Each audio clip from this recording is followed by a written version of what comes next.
Guillaume Meurice? Oui, je suis là, présent. Oui, je vous vois. Rive gauche, Oui. ça vous parle? Oui, surtout le côté gauche. Non, moi je vais vous parler du débat entre Benoît Hamon et Manuel Valls, évidemment. Un débat de bonne tenue, puisque pendant 2 heures, Manuel Valls n'a pas traité Benoît Hamon de salafiste. Il l'a même pas appelé Ben Oït Hamon. Bravo Manuel, il s'est retenu, bel exploit. Et Benoît Hamon, de son côté, n'a pas appelé Manuel Valls Margaret Thatcher.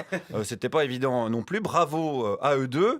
Un beau débat en partenariat avec France Inter, il faut le dire, avec notre collègue Alexandra Ben Saïd, puisque Dominique Seux n'était pas dispo, puisque sur une chaîne concurrente, il y avait un porno sadomaso avec Pierre Gattaz et des ouvriers de Florange. On sait que ça l'excite beaucoup, Dominique. Alors, comme dans cette chronique sur Valls et Hamon, je vous cache pas qu'il y a un petit risque que je sois un petit peu partisan. Parce que ça a pu m'arriver par le passé. Je me suis rendu ce matin en terrain absolument neutre à Neuilly-sur-Seine, pour pas être influencé. Et j'ai d'abord rencontré donc une première dame. Alors ce débat. Je ne peux pas parce que j'étais en Belgique récemment, résidente en Belgique. Et, Est-ce que vous êtes belge? Non, j'ai vécu en Belgique. Vous avez vécu où? J'étais à Uccle. À Uccle. Oui. Mais attendez, à Uccle, c'est pas là où il y a tous les exilés fiscaux?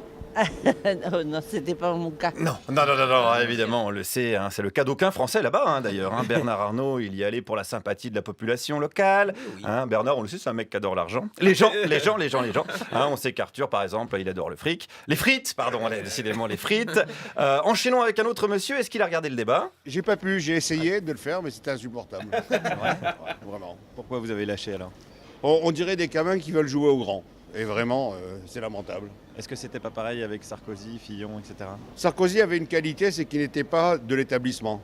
Sarkozy, c'était un fils d'émigré. Oh là, malheureux! C'était un Gaulois, monsieur, s'il vous plaît. Non mais alors, et qui n'est pas encore de l'établissement, si on parle de celui de Fleury-Mérogis. Un peu de précision ne nuit pas, c'est la devise d'André Manoukian. Il l'applique pas, mais c'est sa devise quand même. Allez, allons voir une autre dame. Il m'énerve, vous pouvez pas savoir. Pourquoi? Parce que je suis tout à fait contre ce monsieur. Expliquez-moi ça alors. Parce que je suis pas du tout de gauche. Voilà, c'est tout. Mais Manuel Valls non plus. Oui, enfin bon. Qu'est-ce qu'il a fait de gauche ces derniers temps? Je peux pas vous dire, mais bon. Oui, ça on peut pas bien savoir. Je crois que c'est plus facile de trouver de la corne sur les mains de Pénélope Fillon qu'un fait de gauche de Manuel Valls. Alors après, pour éviter toute ambiguïté, moi je vous le dis franchement, je suis pas allé voter dimanche dernier. J'irai pas voter ce dimanche non plus. Voilà, je vous le dis, je refuse de payer pour voter. Voilà, sauf une fois, mais c'était Love Story 1. C'était pour Loana, mais elle avait un programme un petit peu intéressant. Il y avait un rapport aux piscines, voilà, à l'époque qui m'intéressait beaucoup. Je vais pas rentrer dans les détails. Après, c'est vrai, je vous le cache pas, il y a des choses qui me plaisent dans le programme de Hamon, notamment le revenu universel, et j'en ai parlé avec une dame. Je ne suis pas d'accord parce qu'il faut que les gens bossent. Et l'assistanat, ça n'a jamais fait des miracles. Vous travaillez par exemple? Je suis maintenant retraité de la fonction publique. Ouh là là, alors vous êtes assisté vous? Gonfler, travailler comme une bête. Alors là...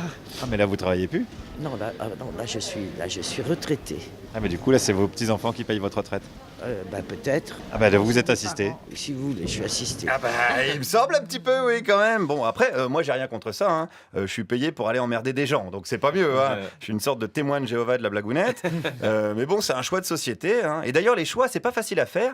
J'ai même rencontré un monsieur qui hésitait, alors carrément, lui, entre un vote très à gauche et un vote très à droite. Vous hésitez entre Mélenchon et Le Pen, donc? Ah oui, tout à fait. C'est vrai? Tout à fait. Parce que là, franchement, avec un penchant pour Le Pen quand même, largement. Mélenchon ou Le Pen, mais avec un penchant pour Le Pen. Si vous mettez Macron, de toute façon, qu'est-ce que c'est? C'est un énarque comme les autres. Et donc c'est qui sort de chez Rothschild. Et Le Pen, c'est pas une héritière? L'héritière, oui, mais enfin, on l'a pas essayé celle-là, vaut mieux essayer celle-là. On n'a pas essayé Philippe Poutou non plus. Monsieur, je ne le connais même pas. C'est vrai qu'à Neuilly, c'est difficile d'expliquer ce qu'est un ouvrier. Ceci dit, dans les médias, c'est rare aussi. À France Inter, il y en a, c'est vrai, mais dans les couloirs, parce qu'il y a des travaux. On a dû expliquer à Clara ce que c'était très compliqué. Elle croit que prolétariat, c'est une maladie vénérienne. Enfin, c'est vraiment chiant. Alors, j'ai quand même continué la discussion avec ce monsieur qui m'a avoué, alors un petit peu plus discrètement, que quand même, il savait pour qui voter. Je vais certainement voter, je veux le dire franchement, je vais voter pour Dupont-Aignan la première fois. Ça, c'est sûr et certain.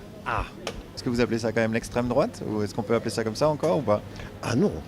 Pourtant, il a un programme qui est assez proche de celui de Marine Le Pen, non? Oh, pas vraiment quand même, hein. Si vous le suivez bien au fond, que vous le regardez bien, pas vraiment quand même, hein. C'est pas tout à fait pareil. Hein. Alors expliquez-moi les différences entre le programme de Dupont-Aignan et de Marine Le Pen. Non, je ne vais, je ne vais pas y aller sur ce terrain-là, non. Ah bon, pourquoi? Non. Au moins une différence. Oui, je vais voir mon café d'abord. Hein. Ça, on verra Ah plus ouais, tard. on verra plus tard, on verra plus tard. Bon, en attendant, on souhaite bonne chance à Manu et Benoît pour dimanche. Bonne chance aussi aux 8 milliards de personnes qui vont aller voter. Hein. Les chiffres sont de Jean-Christophe Cambadélis. Le PS, donc le seul parti où tu peux pas plus compter dessus que dedans. Merci. Guillaume Meurice, nous sommes